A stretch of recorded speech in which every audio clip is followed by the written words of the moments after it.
ഹോട്ട്സ്റ്റാറിൽ കൂടെ റിലീസായിട്ടുള്ള ഒരു Telugu web series ആണ് ഹരിക്കഥ സംഭവാമി യുഗേ യുഗേ എന്നുള്ളത്.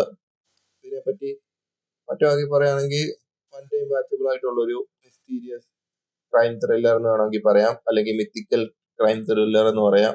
ഇതിന്റെ ഒരു ബേസിക് സ്റ്റോറി എന്ന് വെച്ച് കഴിഞ്ഞാൽ വിഷ്ണുവിന്റെ 10 അവതാരത്തിൽ വന്നുള്ള ഒരു കൊലപാതകങ്ങളും അതിന്റെ പിന്നിലുള്ള കാരണവും, ഇതാരെ ചെയ്യുന്നത്, ഇനി അത് വിഷ്ണു തന്നെയാണോ ചെയ്യുന്നത്, ദൈവം തന്നെയുള്ള അവതാരമാണോ, അങ്ങനെ ഒരു മിസ്റ്ററി നിലനിർത്തി പോകുന്ന ഒരു സീരീസ് ആണ്. ടോട്ടൽ 6 എപ്പിസോഡ് ഉള്ളതിൽ ഫസ്റ്റ് എപ്പിസോഡിന് മാത്രമേ ഉള്ളൂ ഒരു 3/4 മണിക്കൂർ ലെങ്ത്, ബാക്കിയുള്ള എല്ലാം ഒരു 30-32 മിനിറ്റിനകത്ത് തീരുന്ന 5 എപ്പിസോഡുകളും കൂടിയാണ്. കൊള്ളാം, ഓവറോള് വൺ ടൈം വാച്ചബിൾ ആയിട്ടുള്ള ഒരു ഡീസന്റ് ത്രില്ലർ തന്നെ ആയിരുന്നു.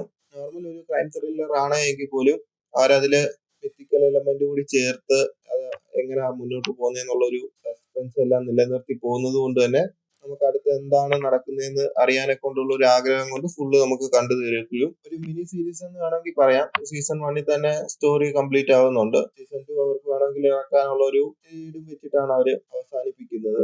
ഒരു 3.5-4 മണിക്കൂർ കൊണ്ട് ഉള്ള എപ്പിസോഡ് നമുക്ക് കണ്ടു തീർക്കാനും പറ്റും. അതിന്റെ ഒരു ഗ്രാഫിക്സിന്റെ ചെറിയ പോരായ്മ ഒഴിച്ചു നിർത്തിയാല് സ്റ്റോറി വൈസ് ചില സ്ഥലങ്ങളിൽ മാത്രം ചെറിയ രീതിയിലുള്ള ഒരു എരച്ചിൽ ഫീൽ ചെയ്യുമെങ്കിലും മൊത്തത്തിൽ എടുത്ത് നോക്കുവാണെങ്കിൽ അത്യാവശ്യം സ്പീഡിൽ തന്നെ സ്റ്റോറി മുന്നോട്ട് പോകുന്നതുകൊണ്ട് എല്ലാവരുടെയും പെർഫോമൻസും അത്ര വെറുപ്പിലല്ല. ഡബിങ്ങും ഞാൻ മലയാളം ഡബിങ്ങിൽ തന്നെ കണ്ടത്. തെലുങ്ക് സീരീസ് ആണെങ്കിലും മലയാളം ഡബിങ്ങിൽ തന്നെ കണ്ടത്. ഡബിങ് അത്ര മോശമൊന്നുമായിട്ട് ഫീൽ ചെയ്തില്ല. എന്തുകൊണ്ടും ഒരു വൺ ടൈം വാച്ചബിൾ ആയിട്ടുള്ള റെക്കമെൻഡ് ചെയ്യാൻ പറ്റിയ ഒരു സീരീസ് തന്നെയാണ് ഹരികഥ സംഭവാമി യുഗേ യുഗേ എന്നുള്ളത്. അതിലൊരു മിത്തിക്കൽ എലമെന്റും എല്ലാം കൂടി ചേർന്ന് വരുന്നത് കൊണ്ട് കൊള്ളാം. അപ്പം ആരെങ്കിലും ഈ സീരീസ് ഇതിനകം കണ്ടു തീർത്തിട്ടുണ്ടെങ്കിൽ നിങ്ങളുടെ അഭിപ്രായങ്ങൾ പറയുക ഗൈസ്. അപ്പൊ അടുത്തൊരു വീഡിയോയുമായിട്ട് വീണ്ടും കാണാം. ബൈ. നീ എവിടെ പരിപാടി അവതരിപ്പിച്ചാലും ഇത് തന്നെയാണല്ലോ നിന്റെ വിധി.